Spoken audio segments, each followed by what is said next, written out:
In this video, I will introduce you to a short poem written by the English poet Rupert Brooke, and I'll tell you how my interpretation differs from the usual interpretation of this poem. Home. I came back late and tired last night into my little room, to the long chair and the firelight and the comfortable gloom. But as I entered softly in, I saw a woman there, the line of neck and cheek and chin, the darkness of her hair, the form of one I did not know sitting in my chair. I stood a moment fierce and still, watching her neck and hair. I made a step to her and saw that there was no one there. It was some trick of the firelight that made me see her there.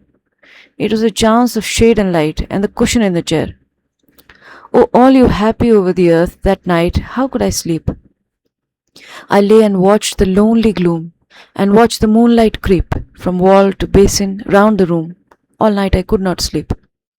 So most descriptions of the poem consider it a spooky poem, probably because it features a woman on a dark night who isn't actually there, and because the narrator is not able to sleep after this incident.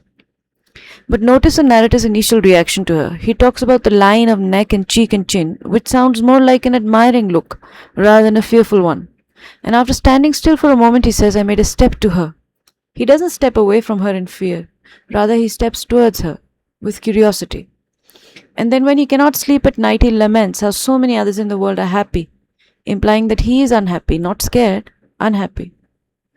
At the beginning of the poem, he talks about returning to the comfortable gloom of his room. And after this chance encounter, he talks about the lonely gloom of his room.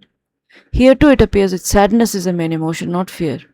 Because for a moment, there was a fleeting promise of the company of a beautiful woman. And when that promise no longer remained, the loneliness felt all the more lonely in comparison. Now, a word about the poet. Rupert Brooke was born in England in 1887. In 1906, while studying at King's College, Cambridge, he was quite the shining star among the intellectuals of the day. From 1913 to 14, he spent a year in travel when he visited the United States, Canada, and the South Seas. In 1914, when the World War began, he said, well, if Armageddon's on, I suppose one should be there. He joined the Hood Battalion of the Royal Naval Division in September 1914 and died of septicemia in a hospital ship in April 1915. He was 27. He is most famous for his idealistic war poems. England too needed his poetry at this difficult time. As a result, he is sometimes remembered as a war poet, which makes me think that if he had survived the war and had continued to write, we would not have called him that. Then he would just be a wonderful poet. A collection of his poems is in the public domain, and I have provided a link to them in the description.